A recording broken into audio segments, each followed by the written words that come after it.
My cheating wife's life got collapsed when I blindsided her with divorce papers. Karma hits. Hello. I've been a lurker here for a little while, trying to process infidelity in my life. Long story short, wife and I have been married 8 years, together 12, and have 2 small kids. This year has been tough, but we have had our arguments, but nothing that I would ever think would push my wife to cheat. Anyways, I noticed her lately being distended, being uncommunicative, and decided to confront one evening. At that time, she said that she was not happy and couldn't feel a spark anymore. At first, I freaked out on myself thinking I was being a non-attentive husband, truthfully an issue. However, the next day, I caught a very strange message on her phone that was extremely lovey-dovey. I took a look and then found my wife was messaging a man for a long time with lots of I love yous and plans for future together. Effing destroyed. Anyways, taking the advice of the many threads on here, I didn't confront initially. I actually read as much as I could, contacted a couple lawyers for advice, one now on retainer, and got my head on straight and calm. I confronted my wife a couple days ago, calmly, and asked if she was having an affair, and after a couple minutes, she admitted everything. Long story short, it's been going on for 6 months, and she claims it's the deepest emotional connection ever. Complete BS, but whatever. To end it all, I gave my list of boundaries, cut off, contact, marriage counseling, etc. The thing that I think is the final nail in an honest attempt to reconcile is she got extremely aggravated with cutting off contact, especially when I told her to do it in front of me and even insisted to see him one last time for a close year. I effing held my ground and told her, if he is so important, pack a bag and go live with him, to which she backed off, but not before she told me I was a controlling a-hole. Anyways, she sent a text this morning and showed me, but my spidey senses seem to think she will try different means of communication. I'm thinking there is no hope, and I honestly don't want it at this point, but I just wanted to be able to tell my kids in 20 years I at least tried. We have marriage counseling tomorrow, but I'm thinking it's time to file before wasting any time or grief. I'm cautious to move too fast because of my kids, but is this the right way to do it? Update. The past few weeks, simply put, have sucked, but it's given me time for a lot of soul-searching and thinking. As an update from the previous thread, the wife and I did attend some counseling after the initial confrontation, and I will say this particular counselor had been very good about listening to both of us and not assigning blame or anything like that, and helping to navigate our new reality. She has also helped to uncover some structural issues in her relationship, and while that doesn't at all excuse my wife's behavior, it's helpful at least knowing for a future relationship and not repeating the same mistakes. As also mentioned in the thread, my wife's initial reaction to my boundary to cut off contact with the affair partner appeared to go unheeded, and it did catch some small messages between them before she completely went dark with her chat, logs, and phone. After seeing that, I decided to file, and she was served a few days ago, and in parallel, I decided to have a heart-to-heart with my father-in-law. As we were super close, and I needed to prioritize the support for our kids versus our relationship, as I could see my wife wanted to sweep this under the rug. Needless to say, my wife was initially extremely upset. Her fantasy was blown up, but her therapist did talk it through with her from my point of view on why this needed to happen, and I think she is starting to realize the consequences of her actions and start to see there are real things that are going to be lost. From here on out, I'm just trying to process the new life ahead and the huge change in my identity from my husband to father to something else, same with her. I will say since I filed, my wife was immediately shocked when I dropped that on her, and she has been very emotional these past few days. I honestly think she thought I would never be able to walk away. I have kept her at arm's length, but I have seen a distinct change in her, and on a positive note, we have talked more, kept her conversation civil, and focused on our shared priorities, children mostly. I have made it very clear to her that she left a huge wound on me, and that she has to do the heavy lifting to help prepare and give me space and time, if I can ever begin to forgive. I will say it again and again, her actions are the most selfish, self-centered, horrible thing you could do to a person, but I have not lost sight that we still need to raise our children, and that is my focus point as I navigate how I will move to the next phase of my personal happiness. I wanted to thank everyone for the previous comments and insight. I am honestly proud that I found the strength to not wallow in self-pity, anger, or sadness, and was able to make the right moves to retain my dignity and look forward to a bright future. I honestly don't know all the next moves and my feelings are constantly in flux, but I am starting to feel some inner peace. Thank you all again. Top commenter responsible, Yam7973 says, I am very dry proud of your progress. I don't know what dry proud is, but whatever. You stuck it out and exhausted that route. Yes, she was deep in the affair fog, but she not only broke your boundaries, but also your heart when she told you he was the deepest emotional connection she had. My only advice to you is that you stay this course at least until divorce afterwards if you want to reconcile, and you feel it's the right path, then go ahead. But if you don't divorce her and take her back, she and your children will understand that there are some actions that don't have consequences. Again, well done. We are all very proud of you. And even dry proud, apparently. Next thought from Florida, Junebug75. I just read your first post on this one. My situation was almost identical to yours. I caught her messaging the affair partner after she agreed to cut him off. When we went to couple therapy, they tried to drag me into a relationship analysis, and I blew up on the therapist and my ex after they tried to both corner me about housework and doing more of it. I then realized that the therapists cater to soften any accountability that would cause conflict. I forced the counselor to confront my ex about the ongoing text messages. She wouldn't do it. I was basically running the counseling session myself, and we quit thereafter anyways, after I decided to leave her. It's like an emergency room patient comes in with a gunshot wound in his chest, and the doctor begins by asking if the patient smokes or eats too much cholesterol. All those other health factors are irrelevant, as long as there's an open hole in your chest.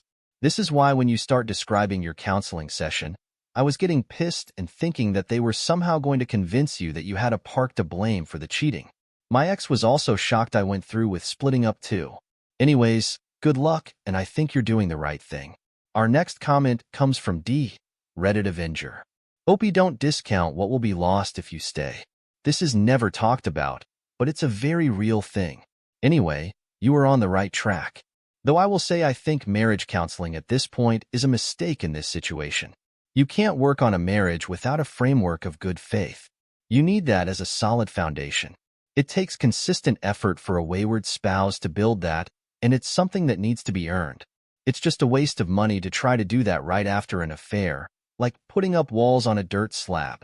I think the reason why filing brings peace is because one of the things that is stolen from you by cheating is your ability to have agency in your life. You recover this when you file. Your future is no longer subject to your cheating spouse, who by actions forced you to make uninformed decisions about your future. Everything immediately regains control. Even if you eventually stay together, it balances the scale to a more even level of control. I would be prepared for the possibility of a sudden change of heart by her. Affairs have none of the cares of real life. It's very easy to have the best relationship of your life when the only time you spend together is taken up by only the fun stuff. There is also an artificial intensity that the forbidden nature of the relationship builds. There will be gone now as well, and real life has already encroached on her la la land. You may come running back to you to save her, but honestly, this is more about her consequence and less about her love for you. Besides, I think most wayward spouses mistake intensity of feeling for love. They desperately want to be with their fair partner because circumstances won't let them. And they think this intensity means it's a deep love that they never felt before. Nope, it's just lust. Then, when their marriage is about to fall apart and they are about to lose their primary person in their life, they suddenly intensely want to be with that person again. But that also isn't love, it's desperation. One of the first things you need to assess is, do they even know how to love? Besides, their contrition is really only a requirement. To me, the most important thing you want to make your decision by is what the quality of your life will be moving forward. Good luck, Opie. Continue to be strong. It will serve you well in whatever relationship you have going forward. You will recover faster too. One final comment from Gatorbro. Very strong. You are doing this the right way and are doing the best for you and your family. The way you describe your wayward spouse is absolutely correct, and her fantasy unfortunately didn't give your children any consideration and how her fantasy would affect them. By the way you have done things, I know you will continue to stay strong for yourself and your children. Alright, let's go to the second cheating story. My 31 male, ex, 29 female, Started getting close to her coworker, and I found out from a conversation with another female coworker that she was really into his body, found him attractive, and felt like he was going to get her in trouble with her husband. I felt comfortable and told her about this, and she kind of gaslit me into thinking it's nothing. Fast forward a year, and they become even closer, hanging out after work and during lunch breaks, smoking weed together and walking home together. I discover this and told her I'm uncomfortable with it. She says okay and agrees to limit their time together. A month or two later, I ask if she's still spending time with him. She says no and tries to prove it with screenshots of their messages, which are few and far between. A month later, I found out she skipped college classes to hang out with him alone because I checked the phone records and saw that they had been texting a lot more than she let on and was deleting messages and hiding their private hangouts. She slowly started to come clean but swore up and down it was platonic and that he was like a brother to her. They were only discussing the issues in their relationship and there are no romantic feelings involved. Not too long afterwards, in a completely separate conversation, she casually mentioned to me that she is no longer sexually attracted to me and gave no suggestion or insight on how I could work to fix that for her. I couldn't take the lying, gaslighting, and the uncertainty, and things were already on the decline. Sex life slowed down a lot. Lots of emotional neglect, insecurity from micro-cheating, invading privacy, and then trying to tell her not to talk with her coworker who was a threat to our marriage. It wasn't going well. Broken trust from the inappropriate conversations she would have with coworkers and strangers. It was all too much, and I finally decided to move out and end it all with hopes that she would see my value and come back ready to be a good wife now. 5 months later, I was doing well in life.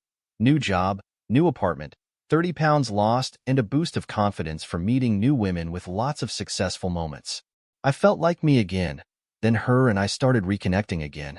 We weren't yet divorced and we missed each other, and both agreed to still be friends with benefits and see where things go. Possibly in the future we would get back together, and I held on to that because of the length of our relationship, 10 years, and the fact that she was my best friend. Things went well at first, and it felt like old times, and there was clear chemistry and familiarity, but she wasn't overly aggressive with her feelings towards me, basically played the friends with benefits role well, and never let herself get into the sexual moments. It made me feel like she was not really into that part of our current relationship, and the friendship was more important. I was just happy either way. About 2 months after we reconnected, she comes over one day. We grab some food and head back to my place to do the deed. It went well, and afterwards, we were just hanging out on the bed chilling when she fell asleep naked next to me. I went out to the living room since I wasn't tired and played some PS5. I hear her phone go off and realize she left it in the living room. I got super curious and realized my fingerprints still worked for her phone. I snooped around and eventually found a picture of the same coworker in her phone, but it was a picture of him shirtless in her old apartment only a few weeks ago. I immediately open up his contact to see he is saved as Daddy Jason. I do a quick skim through and see all the graphic messages and pictures shared between them and lost my crap. This looks like it had been going on for a long time, but it doesn't look like they started having sex until we split. I took a picture of her naked on my bed from her phone and sent it to him saying you can have her bro, then kicked her out of my apartment at 2 a.m. Told her I knew what she did and we can't speak anymore. I will call you with next steps for the divorce. I then proceeded to draft her the nastiest, most cruel message I could while also letting her know just how much this devastated me. She never responded. She followed up a week later, obviously condemning me for everything I said. I wasn't proud of saying any of it, and my only purpose was to hurt her just as bad as I was hurt in that moment. It all went over her head. She called me insecure. She said the resentful sex she would give me once every other week was never good enough, and the worst was all she had to say regarding what I had discovered was, "I'm sorry I hurt your feelings. I'm struggling to move on with other people now because I'm afraid that I'm not enough, and that if they don't show their interest the way my ex used to show interest in me, now she shows interest in that way to her coworkers, that it will never work. I just want a girl who likes me for me, thinks I'm good enough, and will always choose me even when we are old and saggy and have been together for decades. I just never thought women like her existed. I thought she was better than that. Did she cheat?" Update. She sent a long apology explaining how sorry she is and she regrets it. I just asked her one simple question as a response. "I just want to know why you cheated." She said she is sorry and not sure. She says it was probably because she was attracted to him, feeling unhappy, and it was something new and exciting. That's all the closure I needed. She was truthful for once in her life and finally admitted to cheating. Doesn't change anything, but I'm glad the gaslighting and lying has finally ended and I can finally know where we stand and move on with a clear conscience. Thank you for all the support, everyone.